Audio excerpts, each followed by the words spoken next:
फरमाया जबान का जिना है,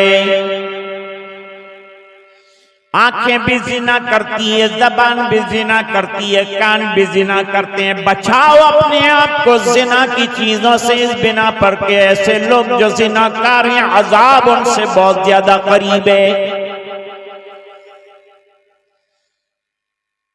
ताल्लुक बढ़ गए, लड़की की जाल में ऐसा फंस गया कि माँ बाप को लेटर लिखना भी लड़की ने बंद करवा दिया और पैसे भिजवाना भी बंद कर दिया। इधर माँ बाप बेचारे वजीफों पे वजीफा पढ़ते हैं, ये बाबा के पास जाते हैं, वो आलिम के पास जाते हैं, मौलाना हमारे छोकरे ने पैसे भेजना बंद कर दिया, लेटर लिखना बंद कर दिया, खत लिखना बंद कर दिया। क्या हुआ है इसको? अरे आहिस्ता आहिस्ता नमाज छूट गई। अल्लाह अल्लाह, नमाज तो मुसलमान की इंतहाई अहम इबादत है और नमाज आई कि बुराइयां जाएगी। इन्नस्सलाता तनहा अनिल फहशाई वल मुनकर, नमाज खुल्लम खुल्ला गुनाह और बेहयाई के कामों से रोकने वाले। बात आगे बढ़ गई, शादी की नौबत आई। लड़की ने, उसके बाप पादरी थे, जाकर कहा कि एक लड़का मुसलमान है, मुझसे ताल्लुक रखता है, मैं उसके साथ मैरिज करना चाहता हूं, उससे मैं निकाह करना चाहता हूं, कबूला के लाओ। अपॉइंटमेंट लिया, बाप बुलाया, बुलाने के बाद कहा तुम मेरी लड़की से शादी करोगे? किसने कहा? वो क्रिश्चियन जो था उसने कहा मेरे लड़की से शादी करोगे? उन्होंने कहा जी बहुत मोहब्बत है, एक दूसरे के बगैर रह नहीं सकते, अब शादी करना है। एक कंडीशन है, क्या है? तुमको ईसाई बनना पड़ेगा। पहला वार, ईसाई बनना पड़ेगा, दीन छोड़ना पड़ेगा। ठीक, नमाज में नहीं जा सकते, माँ बाप को भी छोड़ना पड़ेगा। मोहब्बत ऐसी अंधी चीज है, सब छोड़ने के लिए तैयार हो गए। क्या तेरी शादी कराता हूं, तुझे एक फ्लैट की चाबी देता हूं, एक गाड़ी की चाबी देता हूं। शादी हो गई, ईसाई बन गया। मस्जिद में इमाम बेचारा इंतजार कर रहा है, वो अजाने देने वाला नौजवान क्यों नहीं आता? उसको क्या हो गया? वो अजान देता था, कितनी प्यारी अजान देता, कैसी अच्छी नमाज पढ़ता था। क्या हुआ नौजवान को? नमाज पढ़ने नहीं आता। रास्ते में मिल गया, अरे बेटा तुम नमाज पढ़ने नहीं आती? का नमाज की बात नहीं करने की, मैं ईसाई हूं। कुरान पढ़ के गया था, बैग में कुरान रखा था। शादी होने के बाद इसने काम किया, सामने एक वार्डरोब यानी कांच की एक कबाट, शोकेस कहते हैं, वो शोकेस के अंदर कुरान शरीफ को साफ सुथरा करके रख दिया।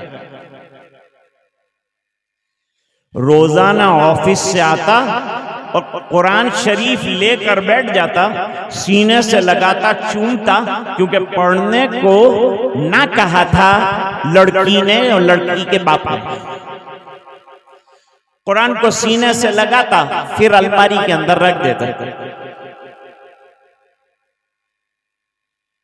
एक दिन वो ईसाई लड़की जो उसकी वाइफ थी, उसने वो कुरान शरीफ उठाकर डस्टबिन यानी कचरा दानी में डाल दिया है। अब ये शाम को आया,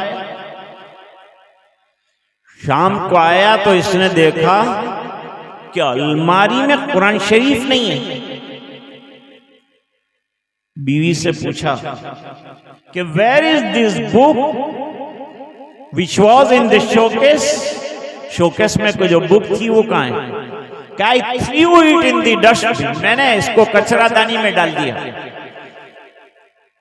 ये बेकार किताब है, इसका फायदा क्या था? गुस्से हो गया कि आइंदा ऐसी हरकत मत करना। कुरान वापस गया, डस्टबिन में जाके साफ किया, खुशबू लगाई, फिर अलमारी में लाके रख दिया। लड़की दूसरे दिन अपने बाप के पास गई। सुन रहे मेरी बात अच्छी तरह समझ में आ रही? दूसरे दिन बाप के पास गई लड़की, जाकर कहा कि वो कोई किताब लेके आई थी, किताब साथ लेके चली और ला करके बाप को दी कि ये किताब रोजाना चूमता है, चाटता है, रखता है, और मैंने फेंकी तो ये बिल्कुल जो है एंग्री हो गया, गुस्से में आ गया। क्या है ये किताब के अंदर? बाप ने बुलाया, कोई मुसलमान आया, कोई ईसाई आया, उन लोगों ने कहा this is the glorious book Quran, ये तो कुरान शरीफ। ओहो बेटा, ये कुरान करीम से इसका अभी रिश्ता है? कहा है पढ़ता नहीं है लेकिन रोजाना देखता है। कल जाकर इसको कह दे कि इस घर के अंदर या कुरान रहेगा या मैं रहूंगी, दोनों में से एक चीज रहेगी। फैसला कर ले किस चीज को रखना है, कुरान को रखना है कि मुझे रखना है। लड़का ऑफिस से आया, लड़की ने कहा एक क्वेश्चन है आपसे। क्या है? का वो ये है कि ये जो कुरान है ना, ये इस घर के अंदर नहीं रहेगा, अगर मैं रहूंगी ना ये नहीं रहेगा, और अगर ये रहता है मेरे फ्लैट की चाबी लाओ, मेरी गाड़ी की चाबी लाओ, रवाना हो जाओ। यानी तुझे डाइवोर्स दे दूं, तलाक दे दूं क्या? ने कहा yes, give me the divorce, divorce दे दो। अच्छा, का गिव मी द टाइम, मुझे टाइम दो, let me think about Quran and yourself. मुझे दोनों चीजों का मुआवजा कर लेने दो कि मुझे कुरान रखना है कि मुझे तुझे रखना है। इसके लिए मुझे संजीदगी से सोचने का मौका दिया जाए।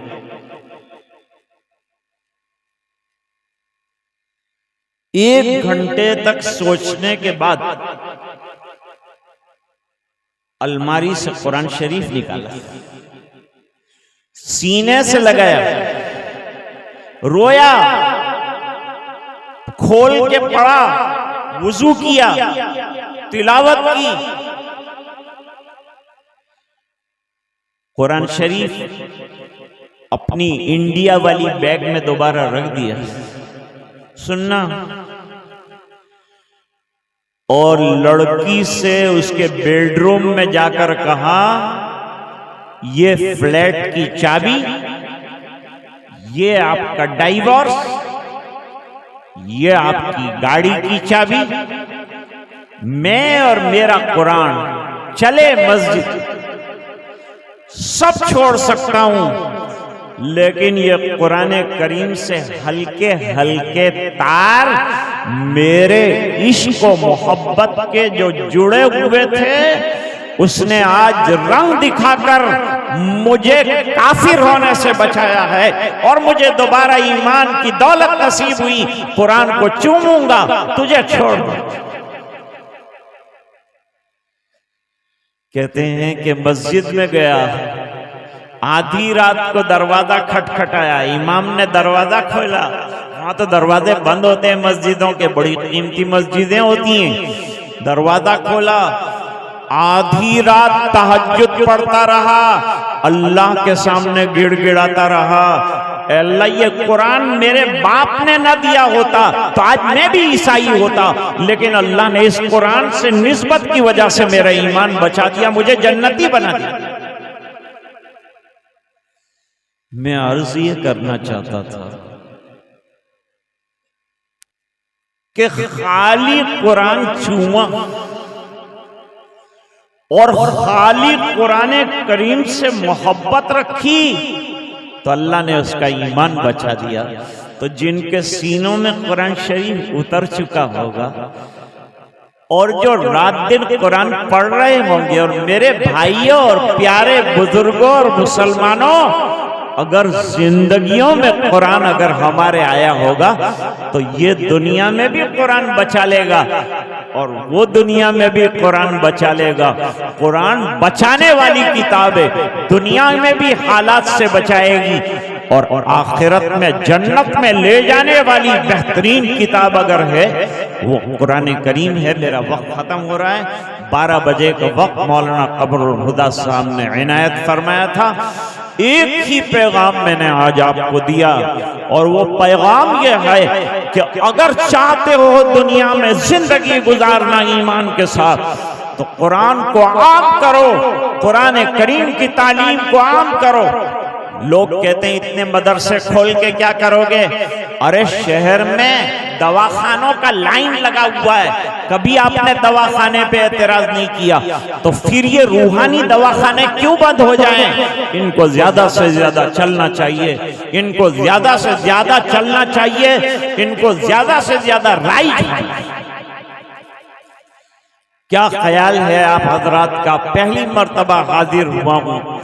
मेरा पैगाम अगर आपको समझ में आया हो तो फौरी तौर पर अपने मदरसे से अपने आप को वाबस्ता करें, मदरसे का ताउन करें, मदरसे को अपनी औलाद दें। मदरसे पर मोहब्बत की नजर डालने से भी अल्लाह खुश हो जाएगा। आप हजरात इसी मोहब्बत को लेकर यहाँ पर इतनी देर से और कल से तशरीफ फरमा रहे, बच्चों के प्रोग्राम सुने, हजरात उलमा की नसाइह सुनी। अल्लाह ताला आप हजरात को जज़ाए खैर अता फरमाए, बेहतरीन बदले अता फरमाए और ये हुफ्फाज को मरते दम तक कुरान की तिलावत का शगफ अता फरमाए।